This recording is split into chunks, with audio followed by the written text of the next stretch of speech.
नमस्कार दोस्तों, जर्नी वकील में आपका हार्दिक स्वागत है। पिछली क्लास में हम लोगों ने जो आपका उपसमुच्चय, अधिसमुच्चय, घात समुच्चय, यथार्थ समुच्चय, अयथार्थ समुच्चय यानी आपके जो हमने सब 4-5 प्रकार की परिभाषाएं पढ़ी थी, उनको अगर आपका अभी पिछली क्लास में जरा सा भी डाउट रह गया है तो आज हम उन पर एक एक क्वेश्चन जरूर कर लेते हैं, जिससे हमारा बचा डाउट पूरी तरह से क्लियर हो जाए। ठीक है, तो आज की प्रश्नावली 1.2 में हम लोग जो है आपका जो उपसमुच्चय यानी सबसेट था, या जो अधिसमुच्चय यानी सुपरसेट था, घात समुच्चय यानी पावर सेट जो था आपका, यथार्थ उपसमुच्चय यानी प्रॉपर इन सबसेट या अयथार्थ इम्प्रॉपर सबसेट, इन सब पे जो आपके क्वेश्चन बन सकते हैं या बनते हैं, उन सबको आज हम लोग एक एक क्वेश्चन की मदद से समझ लेंगे। तो चलिए जर्नी स्टार्ट करते हैं। सबसे पहला क्वेश्चन है हमारा, समुच्चय के उपसमुच्चयों को लिखिए, यानी किसी सेट के अंदर कितने सबसेट होते हैं वो आप लिखकर दिखाइए। ठीक है, तो जो अगर हमसे केवल देखिए दो तरीकों से क्वेश्चन है। अगर हमसे ये कहता कि भाई नंबर ऑफ सबसेट बताओ, ठीक है, यानी सिर्फ उपसमुच्चयों की अगर हमसे संख्या पूछ लेता, तो कल की नोट पॉइंट में हम लोगों ने सीधे सीधे देखा था कि किसी भी समुच्चय के अंदर जितने अवयव होते हैं उसको आप 2 की घात n में लिख दीजिए। मतलब मान लीजिए किसी में n अवयव है तो 2 की घात में लिख दीजिए, वही उसके अंदर टोटल नंबर ऑफ सबसेट होते हैं यानी उपसमुच्चय होते हैं। ठीक है, तो कल की क्लास में हमने ये तो सीख लिया कि जो हमारे सबसेट आते हैं, अगर हमसे केवल क्वेश्चन इतना कहे कि भैया टोटल नंबर ऑफ सबसेट बताइए, केवल उपसमुच्चयों की संख्या बताइए, तो आप 2 की घात n लिखकर निकाल दोगे। ठीक है, दूसरी बात अगर हमसे कहता है कि भाई बनाकर दिखाइए, तो हम शुरू कहां से करेंगे। सबसे पहले मैंने कहा था फाई यानी रिक्त समुच्चय, जो हर समुच्चय का उपसमुच्चय होता है, और दूसरा वो खुद का सेट, वो तो होता ही है। उसके बाद आप एक ऑर्डर के लीजिए, 2 ऑर्डर के लीजिए, जितने ऑर्डर तक का आपका दिया हुआ है, जितने उसमें अवयव हैं उतने तक आप उसमें समुच्चय बनाते चले जाइए। सबसे पहले हम बात करते हैं फाई। तो अगर हम पहले इसमें ये निकालें कि कितने होंगे, क्या होंगे वो तो बाद में, कितने होंगे, तो फाई में हम जानते हैं कि फाई में नंबर ऑफ एलिमेंट यानी जो अवयवों की संख्या होती है वो बिल्कुल नहीं होती, एक भी नहीं होती है। तो अगर हम यहां पर निकालें कि कुल उपसमुच्चय कितने होंगे, समुच्चय यानी उपसमुच्चयों की संख्या अगर निकालें, तो हमने फार्मूला पढ़ा है 2 की घात n, जो हो जाएगा 2 की घात n का मतलब 0। तो किसी की घात 0 होने का मतलब उसका क्या मतलब है, 1।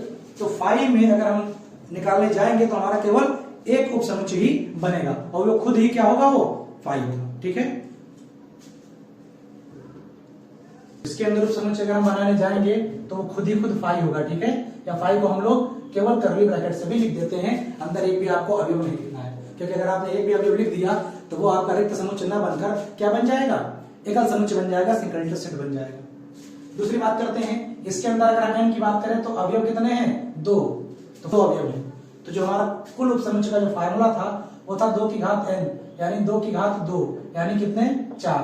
तो इस जो हमारा समुच्चय दिया गया है इसके उपसमुच्चय कितने बनेंगे, 4, जिसमें सबसे पहले आपका रिक्त समुच्चय यानी फाई, जो हर समुच्चय का उपसमुच्चय होता है, और खुद का जो समुच्चय होता है वो भी खुद का उपसमुच्चय होता है। ठीक है, तो वो भी लिखेंगे, लेकिन बाद में, पहले शुरुआत किया हमने फाई से, अब हम एक ऑर्डर से मतलब एकल उपसमुच्चय बनाएंगे, पहले सिंगलटन वाले बनाएंगे। तो एक ले लेंगे, ए को केवल एक उपसमुच्चय हो गया, और एक केवल हम बी को ले लेंगे। ठीक है, अब एक वाले खत्म हुए, अब 2 ऑर्डर के लेंगे, तो 2 ऑर्डर में केवल ए और बी ही आएगा आपका, यानी वो समुच्चय ही आ जाएगा आपका। ठीक है, तो इस तरह अगर हम देखें तो टोटल इसमें उपसमुच्चय कितने बने हैं आपके, 4 बने हैं। यहाँ पर ये मत बनाइए, वरना ये क्या बन गया, उपसमुच्चयों का समुच्चय यानी घात समुच्चय बन गया। हमें तो केवल यहाँ पर लिखकर दिखाना है कि कितने उपसमुच्चय बनेंगे। अगर इन्हीं उपसमुच्चयों में हमने जो ब्रैकेट बना दिया था कर ली, तो ये भी हमारा एक क्या बन गया था, समुच्चय बन गया था। जो हमने कल क्लास में पढ़ा था कि समुच्चयों उपसमुच्चयों का जो समुच्चय बनता है वो हमारा क्या होता है, घात समुच्चय होता है। तो अगर हम ऐसे दिखा देंगे तो ये हमारा घात समुच्चय हो जाएगा, और अगर इसको ऐसे रखेंगे तो ये सारे हमारे क्या हो जाएंगे, उपसमुच्चय हो जाएंगे। तीसरे की बात करते हैं, n का मान यहाँ पर आपको कितना दिख रहा है, 3, जो हमने कल लास्ट लेक्चर में भी किया था।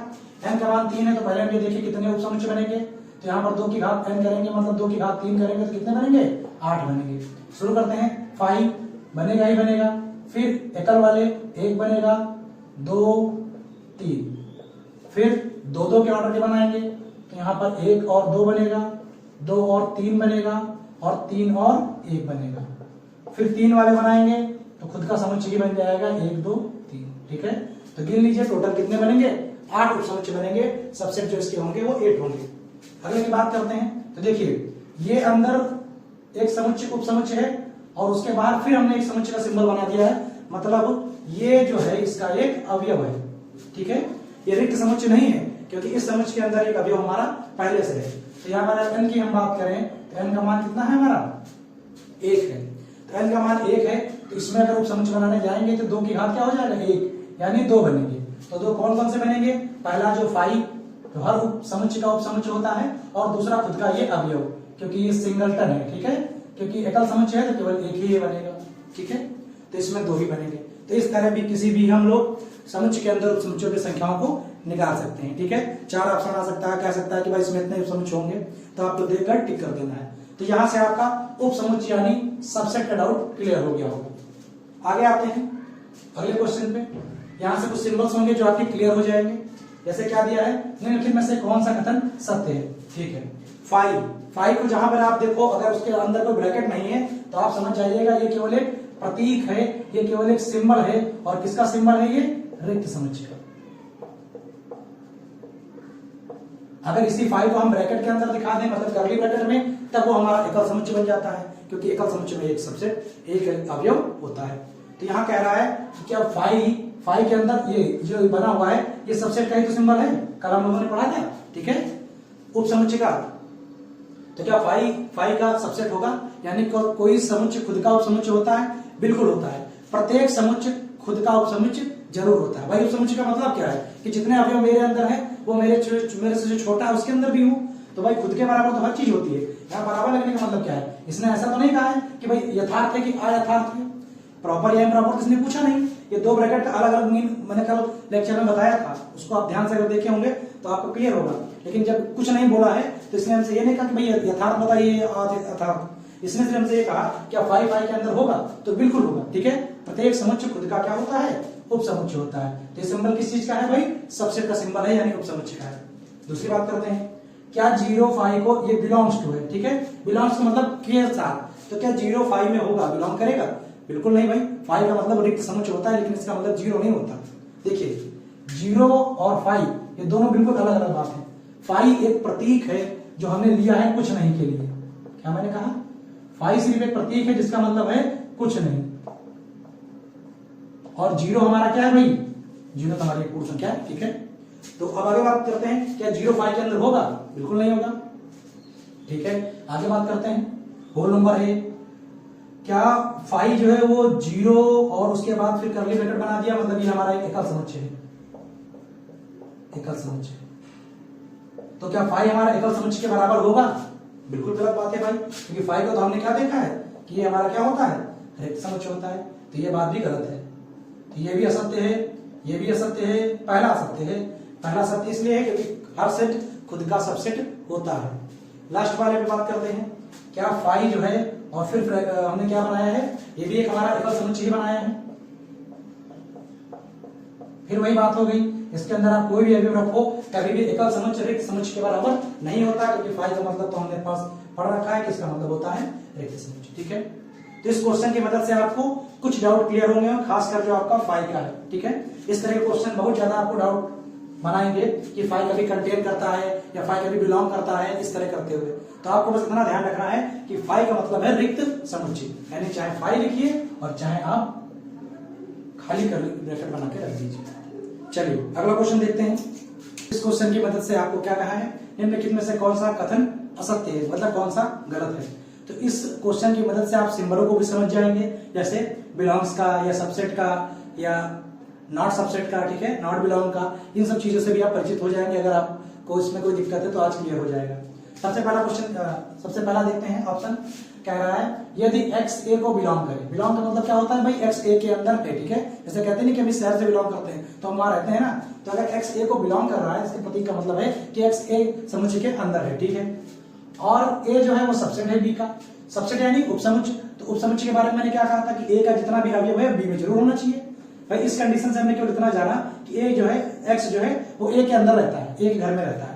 दूसरी बात मैंने ये जाना कि भाई a जो है वो b का सबसेट है, प्रतीक किस चीज का है? उपसमुच्चय का, यानी ये तो पूरा जो घर है ये इस गांव के अंदर रहता है, ये तो बात है। अब इसमें 2 सिंबल अलग अलग होते हैं कि भाई वो यथार्थ है कि अयथार्थ है, वो बात की बात है। सिर्फ आप ये जानिए कि इसका सब उपसमुच्चय है, इसका मतलब इसके हर अवयव इसके अंदर तो होगा ही होगा। तब कह रहा है क्या x b के अंदर होगा? देखिए मान लीजिए मैं इस घर में रहता हूँ, मैं a के घर में रहता हूँ, ठीक है, और a जो है वो पूरा घर b के अंदर है, तो क्या मैं b वाले घर में रह रहा हूँ? सिंपल सी बात है भाई कि अगर कोई अवयव जो a में है और a जाके उसका b का उपसमुच्चय हो गया है तो भी वो बी में तो होगा ही होगा। तो पहली बात हमारी सत्य हो गई। हमें क्या ढूंढना है? असत्य। चलिए अगला क्वेश्चन पे आते हैं। यदि ए सबसेट है बी का, और कौन सा सबसेट है ये? यथार्थ उपसमुच्चय है कि अयथार्थ? देखिए मैंने कल दो बताए थे,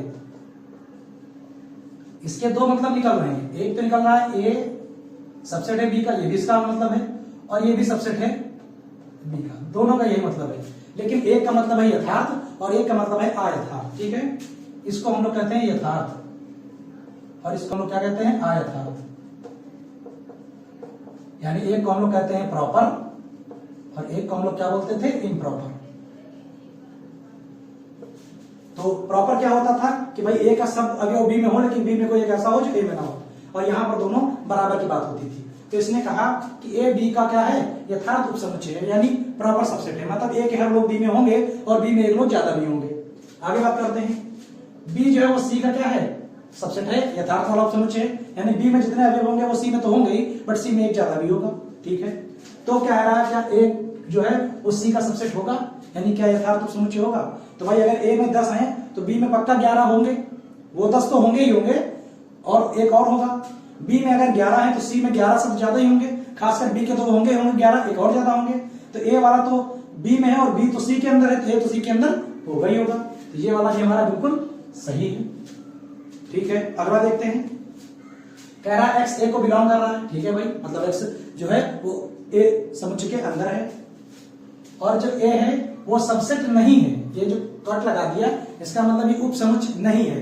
ठीक है, ये उपसमुच्चय ना होने का मतलब क्या है? उपसमुच्चय ना होने का मतलब ये है कि इसके अवयव इसके अंदर नहीं होंगे। भाई सारे के सारे तो नहीं होंगे, अगर सारे के सारे हो जाएंगे तब तो ये सबसेट हो ही जाएगा। होंगे 2-4 हो, बात अलग है, बट सारे के सारे नहीं होंगे, इसका ये मतलब है। ठीक है, और यहाँ कह रहा है कि एक्स जितने भी एक्स है वो ए के अंदर है। ठीक है, तो क्या एक्स बी में होगा? तो अभी हमने कहा कि एक्स ए में तो हो सकता है, ठीक है, लेकिन जब ये इसका सबसेट ही नहीं है तो ए के अवयव तो बी में होंगे ही होंगे। ठीक है, तो कह रहा था एक्स बी में होगा, तो गलत बात है। तो एक्स बी में भी नहीं होगा, क्योंकि एक्स के अंदर जो है ए है और ए तो बी में है ही नहीं। ठीक है, आगे बात करते हैं।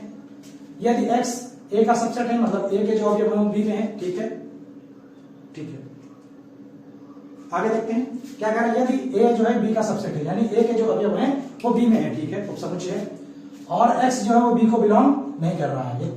सबसेट का सिंबल नहीं, नॉट बिलोंग का है, मतलब जो एक्स है वो बी के अंदर नहीं है। ठीक है भाई, तब क्या एक्स ए में भी नहीं होगा? देखिए बहुत नॉर्मल सी बात है कि ए के अंदर जितने भी लोग होंगे वो सब किसमें होंगे? बी में होंगे। और ये क्या बोल दिया? और ये कौन सा वाला है? यथार्थ वाला है, मतलब बी के अंदर एक ऐसा एलिमेंट और होगा जो हमारा किसमें नहीं होगा? ए में नहीं होगा। भाई यथार्थ लगा, अगर ऐसे लगा होता तब बात अलग होती। यहाँ यथार्थ लगा है, इसका मतलब अगर इसके अंदर 10 है तो इसके अंदर पक्का 11 होंगे, ये 11 से ज्यादा भी होंगे। ठीक है, और कह रहा है एक्स बी में बिलोंग नहीं कर रहा है, मतलब इसके अंदर तो नहीं है वो, तो क्या वो इसके अंदर भी नहीं होगा? तो सिंपल सी बात है भाई, इसके अंदर जितने भी हैं वो, अगर हम इसकी बात करें तो इसके तो सारे इसमें होने ही चाहिए। इसमें साथ में होंगे कुछ बात अलग है, कुछ एक्स्ट्रा होंगे जो इसमें नहीं होंगे वो बात अलग है। तो अगर एक्स हमारा बी में ही नहीं है तो वो फिर ए में तो हो ही नहीं सकता, क्योंकि ए के तो सारे बी में है और बी में कोई है ही नहीं। तो इसका मतलब ये कह रहा है कि एक्स ए में बिलोंग नहीं करेगा। ये बात भी हमारी सही है, बिल्कुल सिंपल सा है। अगर आपको इस तरह के डाउट लगा करें तो आप सीधे से क्या करिए कि आप ए के अंदर एग्जांपल मान लीजिए 1 2 3 करके, ठीक है, और बी को हमेशा, इसको हमेशा उपसमुच्चय मानिए और इसको हमेशा अधिसमुच्चय मानिए, इसमें एक ज्यादा मान लीजिए, और उसके बाद आप कंडीशंस पे बैठाना शुरू कर दीजिए। ठीक है, और देखिए आपके ज्यादातर क्वेश्चन सॉल्व हो जाएंगे।